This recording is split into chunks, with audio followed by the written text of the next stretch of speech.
rubbed our hands at the same time. I didn't like that. That's creepy.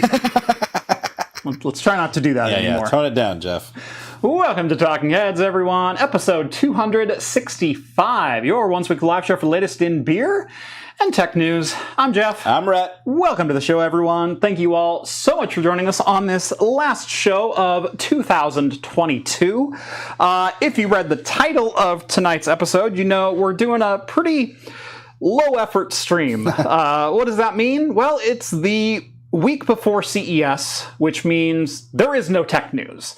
So what do you do when there is no tech news? You grab a beer, you hang out, you answer questions, you just otherwise say F you to the holidays and welcome 2023. So that's kind of what we're going to do tonight. Anyway, if you're not catching the show live, make sure to catch us in podcast form over on Anchor.fm or wherever your favorite podcasts are found. All super chats are right on the air so long as they will not permanently demonetize the channel. And if you have a question for us, please send over a super chat. That's probably the best way to get our attention tonight, as I'm sure we'll be reading a lot of chat tonight. Let's see, what else do we got? We are drinking alcohol on the show. And if you're drinking along with us, alcoholic or not, let us know in the chat, and we'll give some early show shout-outs as we go along. Last but not least, if you want to keep this party going all week long, and especially joining the after party, think about joining the Patreon. Link is down in the video description. As a bonus, you'll get exclusive access to my Discord server. You can chat with myself, John, Rett, Steve, all the hosts from Talking Heads, and join the awesome community that hangs out over there throughout the week. Cool, cool. How do you cough with a mic like this? You just don't. You just don't. Oh. Well, I tried, guys. Sorry. Used to having that mute toggle ready to go. Yep. No, I've got that on my keyboard too, and I'm without the keyboard today. I feel a little weird. A little naked. Yeah. Oh. Why did I go there? Maybe it's the couch. I think it might be the couch. It's going to my head. Beer for tonight. Rhett has to drive home after the show, so I'm going to drink all the larger ones for him. I've got a Ninkasi Megalodon Legendary IPA. This is clocking in at an even 10%. And is one of my favorite Northwest IPAs. What do you got, Rhett? I should have Googled how to read the name, but it's from Monkless Brewing. It's the Sheplakophagen. Sheplakophagen. And it is, I think, a wit beer and looks absolutely delicious. Packed full of fresh citrus flavor and balanced spice. There you go. 5.4%, I think Jeff said. Looking forward to it. I haven't had it before, so. Let's see. Zachary chiming in with $125. Ooh, pouring this one out for you. Thank you, Zach. 2022 was a year. Describe Craft Computing's 2022 like it's going on a beer can label. Ooh, okay. Ooh. That's a fun challenge. I like that. Gosh, 2022 if it were a beer can label. Well, F-COVID has already been a beer that's made the rounds. What else do we got? But I think he says like it's a beer can label, like it sort of says here, like the hard saying yet easy drinking. It's dark. I can't see what it says. Oh, it does say saying. The hard saying yet easy drinking Sheplakophagen was created as an ode to friendship. There you go. Oh, okay. Well, if I were to get it, I went like beer name. Yeah. If 2022 for Craft Computing was a beer name. We'll give it a name and like a thumbnail description. Right. I will say we had some very good ups. We had some pretty low downs. I alluded to on Twitter that the holidays have never been my favorite time of year. Mm-hmm. Those who have had hard upbringings or people in their life, specifically in your family, that make things difficult, it makes things difficult. And So I've had kind of a weird, like, last week as well. Fantastic holiday season with my family, watching my kids take it all in. That is kind of a newfound joy for me. Getting to live the holidays through their eyes of people who have never had to experience the kind of things that I had to.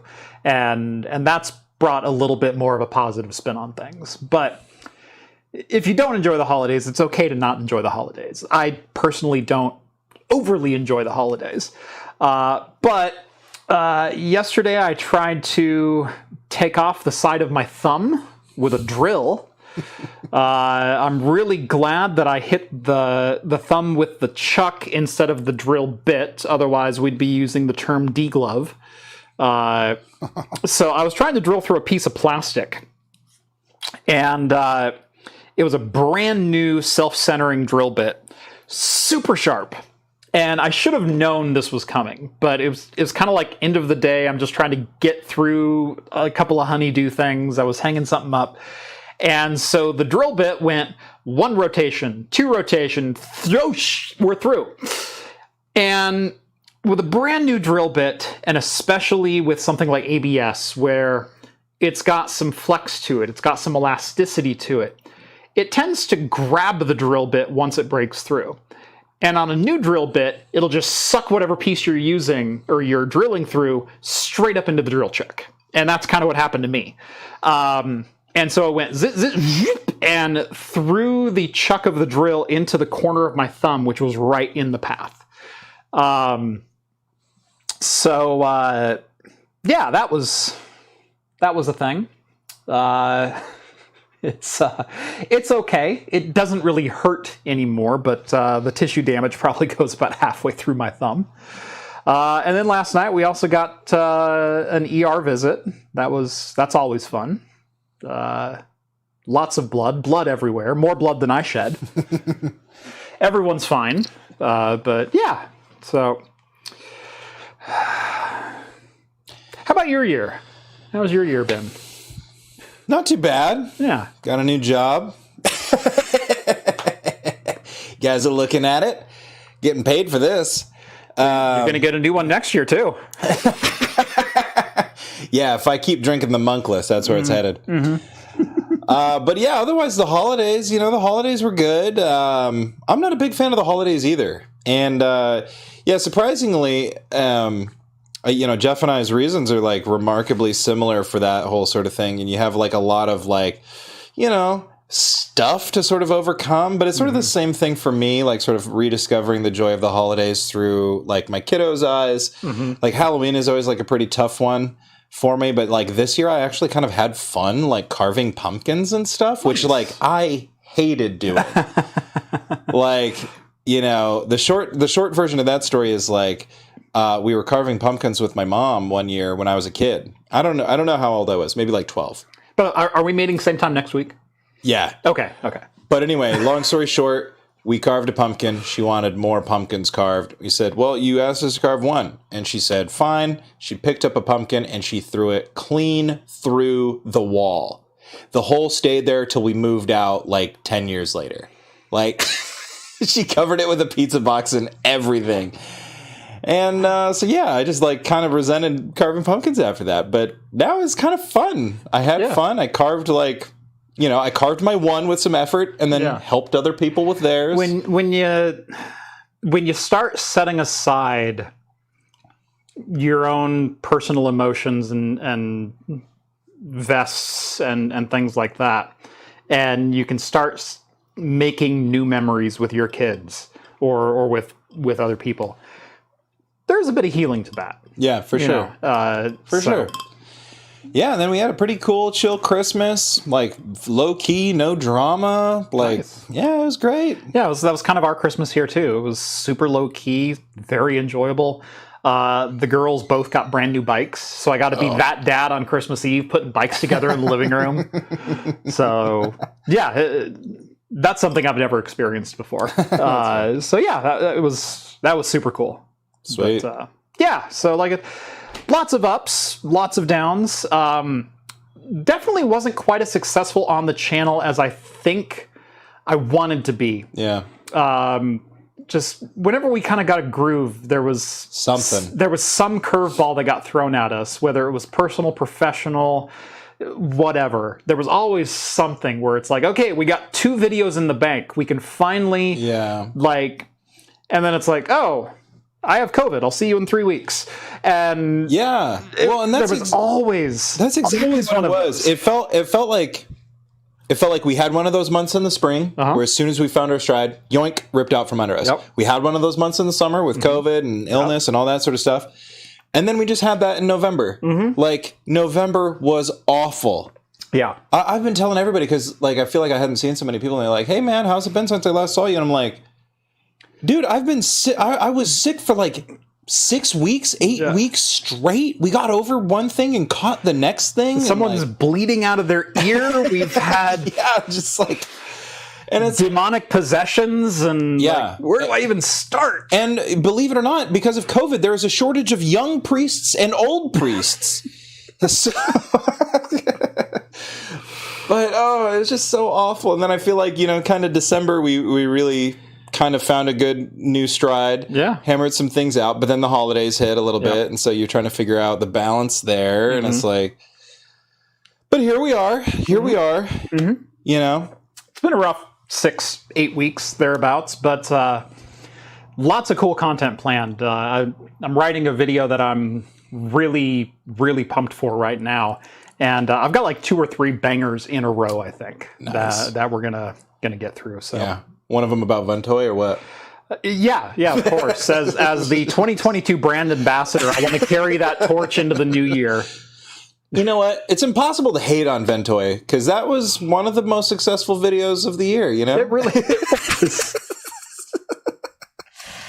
Between that and SteamOS 3.0, I mean, those kind of made my years. Yeah. And, you don't lick a gift horse in the mouth. You take the wins as they come. That's right. And I'm honored to receive that plaque. It will be hanging on the wall right next to my Craft Computing YouTube silver play button. Yeah, there you go. That's where it belongs, That's right. Yeah. That's right. Kren sends over a couple of Aussie bucks. G'day, mates. Should I get the toaster ready? Should I get the toaster ready, mate? Should I get the toaster ready?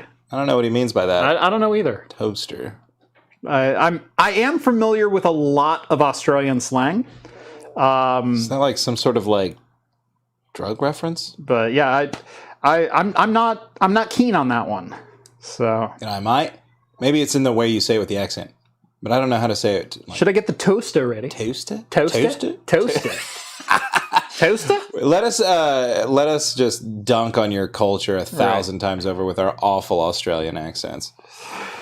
I watch a lot of Bluey, but it's still not quite as natural as it should be. So, right. Yeah. If there's any other good Australian programming that I should be consuming. Well, what's really funny, so early on, we were looking at some educational apps for my oldest, and we stumbled on one, and I think it was called Reading Monsters. And it is a very popular iOS and Android app that you can subscribe to, and it's basically a bunch of edutainment games. And but it's like feeding your monster or getting your monster through an obstacle course or things like that. Like Mario teaches typing or something like that. But it's 100% British. And so there's accents with everything. And so between our very West Coast, Oregon, you call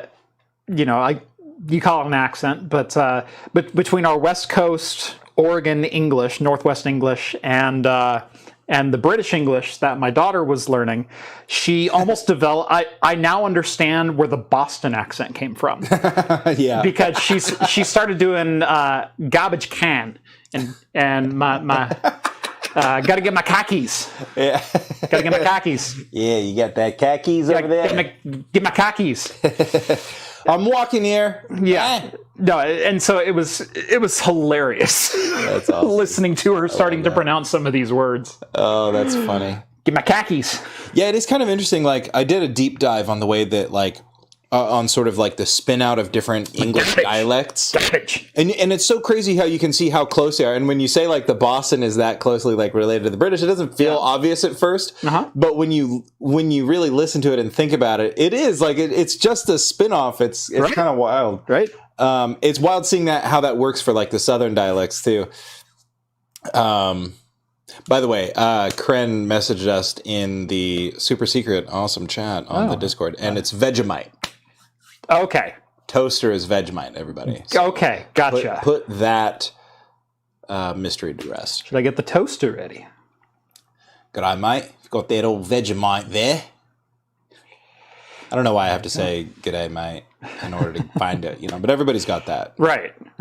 It's like the size of a tangerine, from Batman. All right. Sorry, trying to organize my desktop. We're streaming from my streaming PC, but I'm controlling it from the laptop. And I've also got Windows open for chat and Discord and things like that. So it's a little disjointed today. But like I said, minimum effort today. Yeah. There's not a lot of news worth talking about. I'm so tired of talking about Twitter and Elon and Tesla stock and crypto crash and FDX and I'm just so done. Can we talk about hardware again? Yeah, we should. Can we stop talking about LastPass and SolarWinds and no? Can we just get back to like when does Sapphire Rapids launch? Like that's all I want. I want a new Xeon. No. I want a new Epic CPU. No, we're pedal to the metal. I want an affordable GPU. We're going straight for technological decline all the way. Nobody will trust technology by the time the world's current billionaires have their way. By the way, I think if we're going to have a beer style for Craft Computing's 2022, it should be a black and tan, right? Kind of like a light and dark. Barrel finished. Yeah, absolutely. Got to be a barrel finish. Naturally, it's Craft Computing. Right. I mean, everything we do is toasted and warm and delicious. Right. I've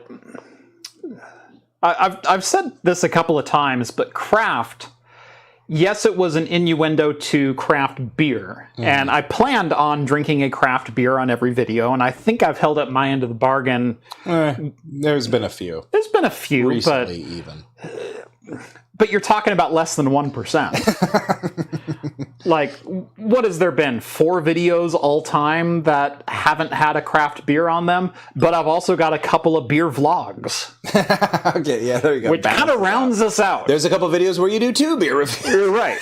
So I think I've more than rounded us out. But craft is... gosh, what is the definition that I liked that like settled the... It was... Artisanal. No, it was with care and intention. It was... I care so much about this thing that I give it my full attention, my full effort, my full ability. And that's the definition of craft that I like. And so, yeah. That's a good one. Yeah. Yeah, with care and intention is why I named my channel. And then the beer's a happy little... coincidence. Well, I guess, Worked out for me. Yeah. Adam sends over $2. Cans or bottles? That is a divisive on the beer. topic. I'll say it depends on the beer, but there's also a right answer to this. No. Yes, there is. Glass imparts less flavor into the beer if you're drinking straight out of a bottle. And so if you buy a bottle of beer, number one, it'd probably better be tinted because you don't want it to get skunky. UV will start to decompose some of the elements within beer and make it taste like Corona, a la clear bottles. And glass will impart as few flavors from the drinking vessel into your mouth as possible. Tin cans, aluminum cans, have a disadvantage of aluminum does have a taste. Now, inside of a can, if I were to put this can into a container of gallium and dissolve the aluminum away, there's a plastic membrane on the inside of this can that prevents the beer from touching the metal. And so any flavor that's imparted from you drinking this beer is imparted just from the lip and the tab. There is no light getting in here, and there is a near zero possibility of any kind of leak or breach or things like that. Whereas you have a greater than 1% chance of a wax seal on a bottle cap coming loose and non-explosively depressurizing, ruining your beer. I've had that happen with a number of cellar-aged beers and things like that in bottles. If you are looking for the purest form of drinking a beer the way a brewer intended, the can is the correct answer. Okay? That is the right answer. Okay, yeah. If you are looking for the best drinking experience straight out of the vessel, the bottle is the correct answer. But more often than not, you should buy a can and you should pour it in a glass. You get the best of both worlds with the best possible source. Yeah. There you go. Yeah. And aluminum, better for the environment. And also, they did a study about this years ago. Probably, I remember reading it probably around 2013 or so. And the study was about Fat Tire from New Belgium. Fat Tire Amber Ale from New Belgium. New Belgium, yep. And they did like a blind taste test. And people preferred far more often the beer out of a can. Mm-hmm. And they tried to deduce why that was. And for whatever reason, they kind of came up with a conclusion that that the aluminum brought out the more caramel notes in the beer. Now, I'm sure that's probably just like a byproduct of like that specific beer, right? But that kind of goes back to like how the brewer intended. If you're testing with a standard lager, you know, you've got a Coors Banquet, or you've got your bog standard domestic lager, which is probably what this testing involved. They usually, when they're talking about beer, they're talking about mass produced, and they're not getting into craft or artisanal or things like that. So yeah, if I'm talking about a Coors Banquet, yeah, chances are I'm going to have a better experience out of a can than out of a bottle. I don't know though. But they make those stubbies now. I mean, you're going to buy Coors Original, man. You may as well buy a case of stubbies. Mm-hmm. I think that's how those were meant to be drank. Did they even know what aluminum was back then? In the 1800s? When Adolf Coors himself first tapped the Rockies? Don't know if Coors they did. Light. No, we're talking Coors Original, son. Okay, Coors Light, subpar beer. Coors Original... Okay, there's a reason it's the Still king of beers. beer. It's the king of beers. Or is that Budweiser the king of beers? Budweiser's the king of beers. Tap the Rockies. Yeah. Okay. No, Coors is the banquet beer. Yeah. Yeah. Yeah. You know who have banquets? Vikings. Chew on that. Okay. Michael, $20. Happy New Year, guys. Get to watch today. Anyone get a good craft I can get delivered down under? Also, to insult my Aussie brethren, I prefer Promite to Vegemite. Yeah, of course. We know exactly what the difference is. Everybody does, and it's a very... we judge you for that too. Clearly. No, we do. Clearly. That is the official stance of craft computing. Yeah. Vegemite is superior. Yes. So there you... By the way, Kren, to reverse this back to your Aussie brethren, Kren, I do have your box. I have peeked at it. I haven't really dug into it. I did see the little jar in there. We're trying to get an all hands on deck show scheduled, but the end of the year with the holidays has been a little weird. We're gonna get something in January, and we're gonna all sit down and have some Aussie snacks. So, there's Vegemite in there. There's Vegemite in there. The little jar. Oh, that's fun. Gotta get the toaster going. Yeah. Yeah. Cool. That sounds fun. Yes.